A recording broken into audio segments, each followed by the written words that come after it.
dépend de l'air que vous avez biso. Alors tu es sous copie de beauté. Tu es sur les sous nandenge tu me sens que ça la analyse na biso na mission na biso oboyebi ya référent politique na kati ya chaîne na bino obolinga kamingi Congo Séoul. Merci sous nandenge vous allez belé ya kolanda biso. Merci na ba commentaire na bino pe ba critique na bino bozo kosala na biso. Tokoba kobongisa malembe ndenge mikolo kokende tokobongisa makambo mosusu bobi ndenge tosala toyaka kosola na makambo biso ya analyse mpona mboka. Donc tozwaka ba information eza koleka na mboka totiaka yango likolo na mesa tomeka mpe kodécortiquer yango na ndenge na biso. Alors yango bomonaka ete tosalaka bino baanalyse ya kitoko oyo bosepelaka na yango oyo mikolo nyonso bosepelaka mpe bokumisaki no baanalyse ya malamu.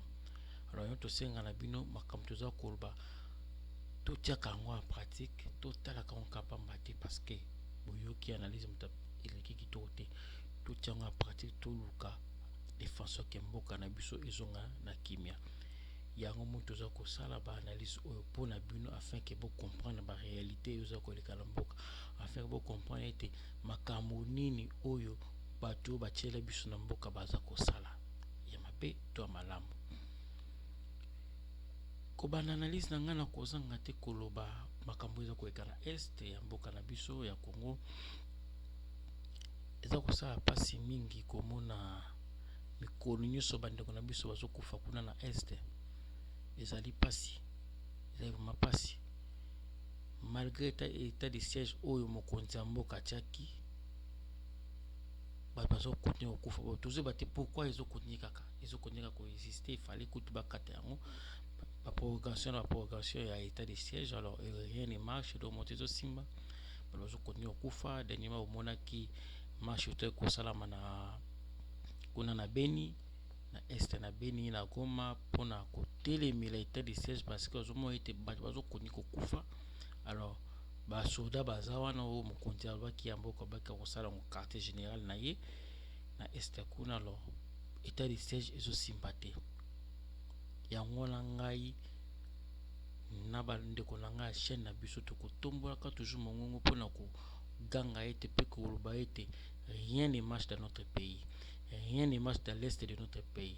Bandeko bazokufa mikolo na mikolo chaque jour. Alors tokotika te koloba ete de façon que gouvernement na biso eba kobongisa gouvernement biso eba kotala makambo susu ya este soki basinyaki ba contrat soki basinyaki ba pacte na bango ba kobongisa pacte parce que malgré nyonso oyo Chilombo apesi bango apesi ba Rwandais wana apesi na ba Burundais ba Ugandais mais eloko moko te ezosimba. Alors bazo konyeka kokufa bazo konyeka ko attaquer kotinda bagale ba attaquer bana ya mboka na kati ya mboka na bango moko tobeleli ete tozomona changement exactement tozo koyeba te ndeko Félix na bato wana aza na complot ete aboma ba congolais nyonso kuna pote bato ya este ba ko récupérer ba Rwandais ba ko récupérer mabeni na biso tozo batte mais tokotika ngo te tokokonya koloba kino tokomona ete changement kokuta kino tokomona ete mboka na biso este na biso ekomi na kimia ete banguna nyonso wana bakimi. Alors po banguna bakima bien tokokosa confiance na fait sécurité photo lukato sa nyonso to bengana ye no mapona eza koya yango na kozanga koloba pona ngo te po yango ezali mboka na biso oyo tobota mpe tokolinga tanda mabele yango ekende te. Alors madame et messieurs toza na masona biso koloba tokoloba pona ba actualité za ko dominer na Congo eza actualité ya démission ya Kabund na ne ba radier na kati ya IDPS tokosola ngo tomeka mpe ko comprendre eza nini o bato baza kosala eza bosala biso jemo ko boye toni na kati ya masona biso tokosolola yango pe tokosola susuma muketo eba ete makambo pona baponami ya biso ya mboka ete ndungu ezali makasi vraiment na mboka na biso ndungu eza pona makambo ya élection toyebi kote soki ekozala. Alors na yango wana tokodebatre makambo na analyse na biso nga moko ndenge boyebi tosalaka kaka tobandi. Démission ya Jean-Marc Kabund ezalaki kolobama na batendance ebele. Alors tomonaki ya liboso ete ba action ya Jean-Marc Kabund face ya bato azali kotoba bapine ba population libre oyo baza kotambola aza kotoba bapine na bango. Alors toyei komona lisusu na action to kosala moto kotoba bapine ya soi-disant ndeko ya Félix nde tozoyoka aza na garde républicain. Bomonaki baimage ndenge babotolaki ye monduki. Et après yango na butu na yango ba jugé bakite na ndako mpona kosala mpe loi na bango. Tokoloba boye, est-ce que eza kaka makambo oyo bakabila basala bamobutu basala yango mpe Félix azokopie lelo to ndenge nini? Po soki tobandi na histoire na ebandeli ya mboka na biso, na histoire ya impère, bokomona ete Mobutu azalaki ensemble na Félix na Etienne Tshisekedi bazalaki obe baninga esika moko. Etienne Tshisekedi azalaki moko ya membre ya impère kino na ndenge Mobutu aki kosala ne opposant na ye ne bakende kokisala IDPS. Nakasa boyebi ete na IDPS wana basalaki wana bamaguye ezalaki ebele ete Tshisekedi le père atavana Mobutu boyebi aza premier ministre Mobutu asala Mobutu po boyebi bino moko na sa de martyr bato bakufa wana ezalaki ete muta asaki bakufa eza Etienne Tshisekedi. Boyebi yango bien bana mboka tomona ete Mobutu asala opposant na ye moko ezalaki bengo Tshisekedi le père. Surtout kiti sous ntango Kabila aye Kabila fils a eu pouvoir bazaki na Kamere.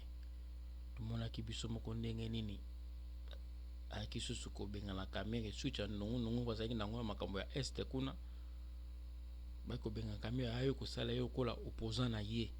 Kamere akomaki opposant ya Kabila. Donc atindaki ye po akende ko embrayer opposition pour asaka na opposition pour azala ko communicateur ni na kati opposition. Ndepe leo toza komona lisusu makambo ya Kabundu poso boyeba ete Félix Tshisekedi tsazo bokonzi bongo ezaki na Kamere négociation ya Kamere na Kabila. Donc Kamere aza bras droit ya Kabila na kati opposition. Yango bomona ete Kamere asaki de façon que non a négocier ba se retirer na Genève esika bazaki na baninga bakina kwa na bango pote Kabila ye bakopesa moninga na ye pouvoir ndenge ezaki bakope na bango. Tomoni na fait Tshisekedi epe ekosala ba yepe na Kabund ba pe bani so to la di bien mon la vidéo etamboli oyo ba bengani Kabund na parti balongela ba fonction na ye ya président ai abengani donc kolonga mobimba ngwana. Alors ezai na sima nango tozo komona dire président pe aza koloba te avant dernier donc ni si na ye ni i ni o.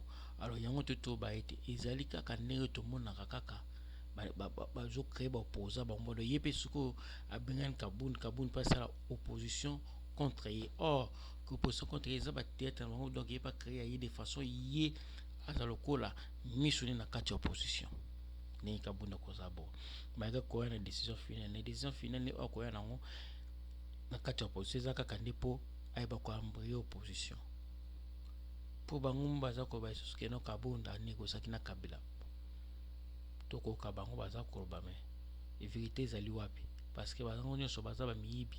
Kabund azana bango ti bakenda kozwa pouvoir pa Kabila. Kabund azana bango le so ba komi kotika Kabund kosunda Kabund parce que ba yebi makambo na baza nango na kati wana to matel nango to ko ba ete Félix ayebi eloko ni azosala. Azoluka ambre opposition na biso, ambre bato opposition de façon que ye eba ko récupérer à partir de opposition mutuna ya kota pa ba koteka ba cop ou makambo une opposition va se préparer. Or opposition biso fait fungola siko miso etala ete mutu soki ayepa na bango auti wa pasa na makela nini ayeko sala nini aende kobebisa aende kozoba plan na bango ato kosenga na opposition bayamba te soki kabunda kosala opposition ndenge na ye moko po toyebi bagene na bango bagene banda kala ti tomoni lelo makambo change eza dauphin na ya Félix Tshisekedi oyo aza kotinda biso na opposition afin ke yeba ko ambrier biso yeba kotia opposition na biso mbuli yeke po bokomona ke na élection ekoya kabunda yeba ko postuler na compte ya opposition po akanga ba voix ya opposition ba voix opposition epanzana de façon que Félix Tshisekedi abima ye moko en tête. Donc c'est clair maye na bango eza obe yango. Alors esenge na biso to fungola miso bana mboka toyeba déjà eloko nini toko préparer pona ko bango ku bazo monter biso plutôt monter bango ku mosusu afin que eba ko panza mayele na bango to ba ko bebisa mayele na bango po bino moko boyebi ete Félix Tshisekedi azaki pouvoir te au peuple pesa ki pe apesa ki pouvoir te za pouvoir o ye moko ayeba ko zwa yango na ndenge ya kimoyibi na sima ya Kabila. Alors tout le monde qui était ezaki obe batete bazo sala basangisi makambo na bango balie bambongo na bango moko basala babilo na bango ya bozo mona te mboka na biso eza ko beba obebongo peuple azo bénéficier na yo toujours ko baboy tous en a besoin ya ba théâtre na bango na te tous en a besoin ya buzoba na bango te peuple en a besoin alia peuple en a besoin asala peuple en a besoin mboka ebonga banzela eza malamu peuple eza sa commerce ne makambo esimba depuis Félix aya na mboka wana na pouvoir wana 3 ans yango atika osala te eloko moko te na mboka wana makambo nyonso alaka moko tatika kosala aloba libomo d'abord lelo koma les députés d'abord boyebi peuple baza impayé. Tu sais qu'elle a dit ça 27 millions de dollars soumis par député Jeep par palissade. Alors qu'on peut la récompense le quoi là qui même pas Kabila tout le bakiango. Peuple a souffrir, a na maïté, a na courante et le connaît fait c'est à raison de pour ça la pour na peuple rien. Assez le voter pour na peuple. Je m'excuse. Assez le voter pour na peuple. Qui n'ont le peuple a demeuré pauvre. Pas d'eau, pas d'électricité. Mais ça paix ezate social ezawapi.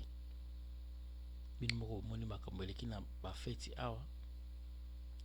Balaka ki bino ba poisson chanchar et yaki. Mais est-ce que vous sommes na prix balobaki? Te. Mona ki yango pe? Te. Ndambo ekena ba place o bango ba yebi. To pona ko ba ete ndeko na biso feti seke azate po abongisa mboka azande po a détruire mboka yango boyoka ki moka ko ba ete mboka ekufa bango ba eko yiba te baende ko sala pe batombola mboka bango ba eko yiba te bino moko oza ko yiba ete ba eko yiba te mais combien de montants au ba détourner na tango na bango na 3 ans pamba ta bambongo ba détourner bino moko zomona nyo surtout bambongo nyo surtout ma prochaine bazo détourner ti de gelo mbongo ba détourner 100 jours mbongo ba détourner ti bo mona wana ba mezo oyo mbongo makamba kangela kamera mbongo nango ibimaka soki 53 millions à kamera wana bongo ba mususu ekenda api zéro lelo 14 millions oyo bautu koyiba mpona baekole kotonga eza wapi. Ozomona ke no pouvoir eza pouvoir moko boye ya bamiyibi na bamiyibi na mboka ekufa te, na mboka ekufa bamontagne ezobima, bambongo ezobima, bazoyiba toyaki koyiba te me bambongo ezobunga te kobunga parce que détournement to bango ezaki moyibi. Détournement eza te ke no badétourne bon na français tobenga détournement mais na linga ezaki moyibi, bazoyiba leta, bato nyonso bayiba leta bakota po ezaba nyonso babima etombo vide. Tomona nani mukonjo ya EPSP nani Willy Bakonga aza libanda, Kamere aza libanda, Etienne Longondo bango nyonso baza libanda. Lelo toyoki su ye Willy Bakonga après fuite na ye aza kosadeye na Union Sacrée bokanisi mpona nini, mpona protection na ye. Alors ba oyo batikala bakobanga ndenge nini bebe ete soki na yibi na bomi mwa mbongo na ngai nayebi ete nsima mikolo moke na ndimi kaka na bomi na koti kaka prison na kosa kaka peut-être 2 mois 3 mois 4 mois boye na ordonnance présidentielle koya na kobima. Ya tokoba ça veut dire que non Félix Tshisekedi na baku nyonso ezosama na mboka aza au courant, aza pe na parti oyo azozwa parce que soki ezali na mbongo aza kozwa te angaki jamais apermettre bato babima lokola baza na bakuba nyonso bazosala ye na baconseil na ye yango bozomona makambo ezoleka. Mbongo eza kaka te baconseil bazodetourne nyonso ezokende na poche mpe ya Félix Tshisekedi yango bozomona azokoka kobenga na baconseil wana te, baconseil baza toujours wana malgré makambo baza kaka wana azokoba na bango azogangaki ete kala mingi te remaniema tokotaki déjà janvier tokokende na suka janvier remaniema nano esalami kaka te ti lelo ekesama mokolo nini. Est-ce que bato baki pena mpona souffrance ya peuple congolais esila to baki mpona souffrance ya peuple congolais emata? Tala biloko ndenge eza komata, tala dola ndenge eza komata, tokobetela bango maboko. Tobundisa Kabila a biso nyonso tu de façon Kabila akende toyebaki ete bato bakoya bakozala malamu mais Kabila apesi biso mutu moko ya malamu, apesi biso IDPS baleka bagere mboka. Tozomona buzoba na buzoba.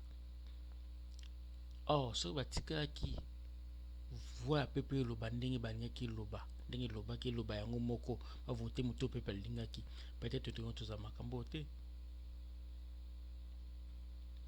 Eza pouvoir ki moyibi tozomona makambo oyo.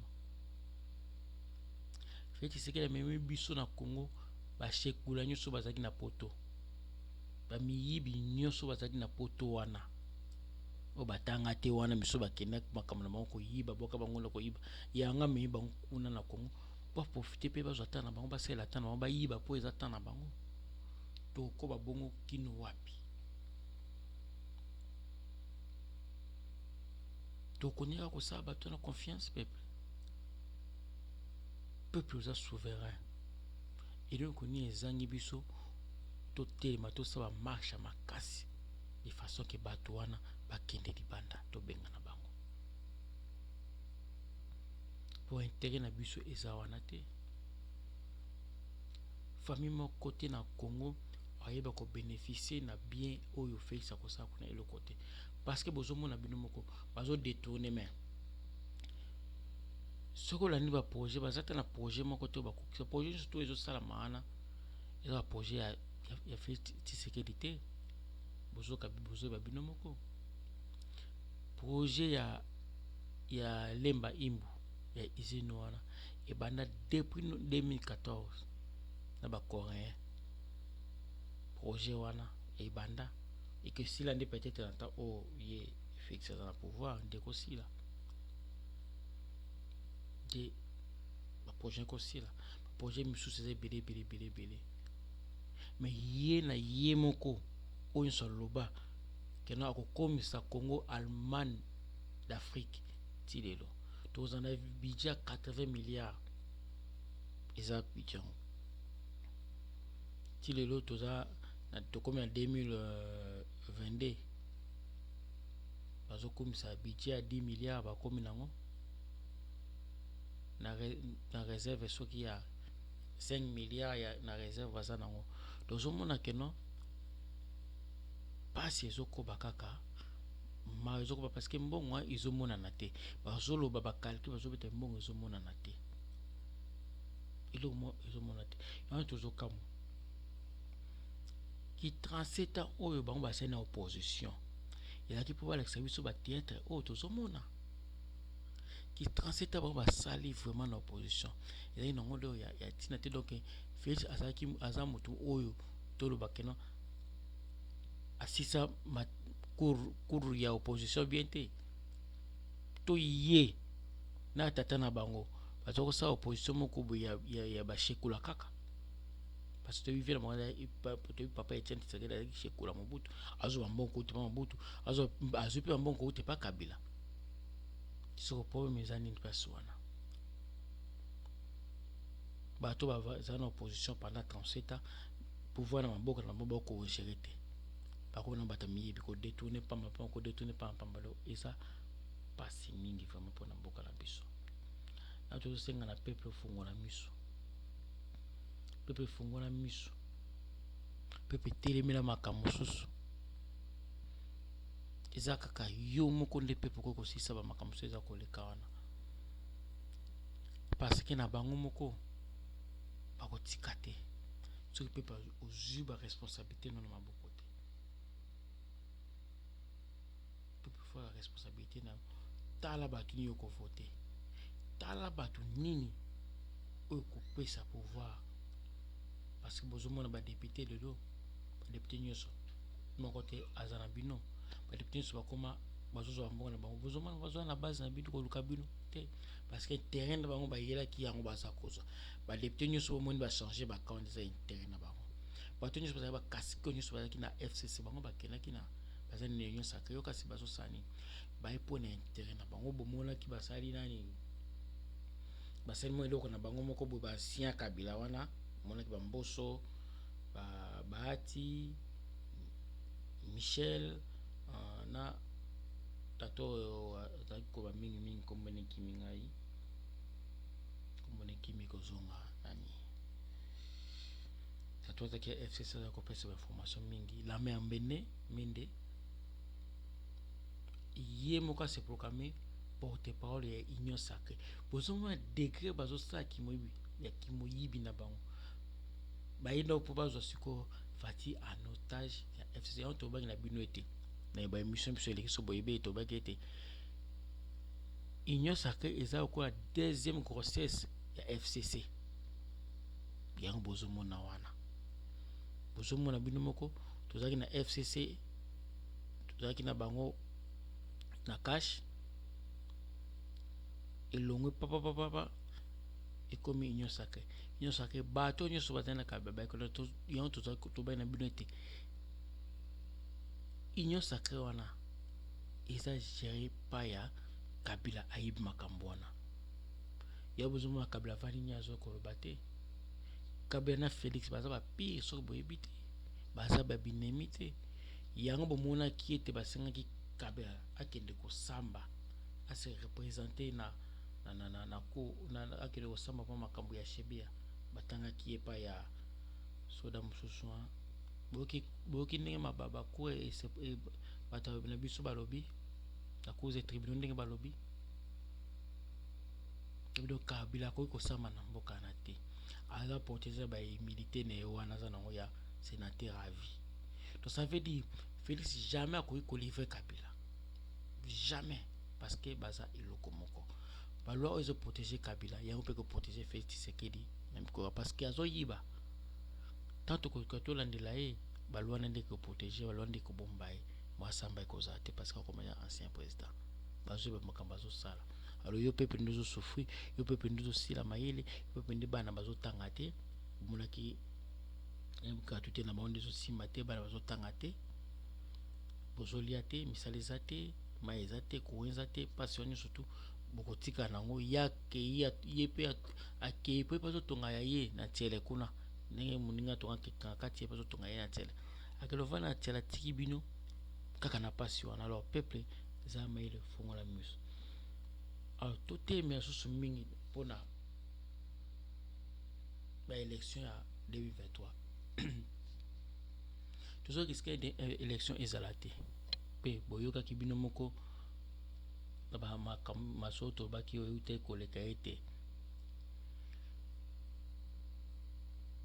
depute tobengaka kania papa molia alobaki ete élection eza te na 2023 élection eza te abaki élection ekozala 2025 abeta tolo aloba yango toloba na baémission na biso mpe oyo eleki boyebi bolanda ke élection ekozala te. Oui so tolandi ete bainformation ya seni kadima alobi ete azatala mosolo moko te mpona kosalisa baélection sikoyo azwi ata mosolo gouvernement mpesa ata mosolo moko te. Baagent na kati ya seni wana baza impayé tilo baza impayé. Donc mbongo gouvernement apesi mbongo te boni gouvernement apesi mbongo te boni bozo bukanisa élection ko salama 2023 élection esalama te. Alors soki élection esalama te peuple mise en charge soki transition koza ezala sans Félix Tshisekedi toko répéter te makambo oyo parce que tozoma balinga basa makambo ndenge Kabila asalaki mais tout oyo peuple fongola miso il faut toluka totemela bango tolakisa bango ke Congo ekufa te bango nde baboma Congo bango nde bazoboma Congo parce que ye nazolinga papa Congo de libula be po akunda nde Congo ya tobi te yesu ka kufa na ye me Congo ekokufa te. Congo eza nano akotika kotia Congo na kati ya kunda te. Bapepe Congo le faut fongola miso bandeko na ngai po ete na 2023 bamata bakita élection eza soki élection eza te eza transition sans Félix Tshisekedi tobunda pa no front tobunda ndenge de façon que non ba médiocre wana bakende parce que baza lisanga ba médiocre baza ebele bozomona tout ça de façon que non to benga affaire que tout ka tout ça tout changer classe politique na biso tout luka bato bakoza confier ba jeune bakoza l'esprit ya bien parce que bato bozomona na bandeko nanga abato to za banda pasa bato basana mobutu basali na Kabila le père na Kabila fils lelo sus baso sana feti seki bakombo na boyebi ngo babatia boyebi ngo bandakana afuto sa nyonso de façon que non to bunda pote ba classe politique batata nyonso bakinde de façon que tous relève ba jeune bazo relève ba jeune basama kama malamu de façon mboka biso ke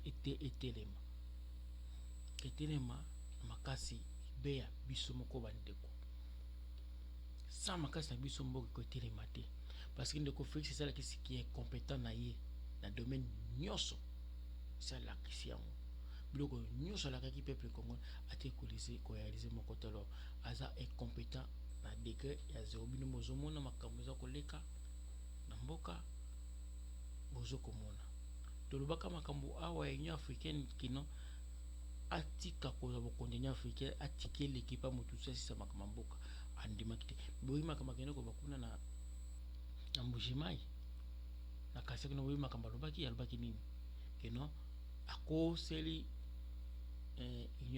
Union africaine mizo ko tena mutu pasi ya ngwana ko s'occuper na mboka na ete tala degré buzoba mutu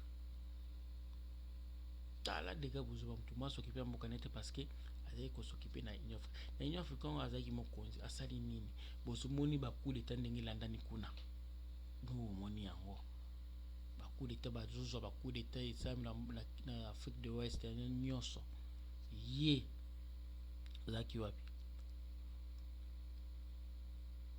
ban tozomona quand même CDAO ezo tambola ya bakobata ya ouest kuna bazotamba ye tomoni ata déjà na mboka moko wana ki akondane efe moko akondane eloko te.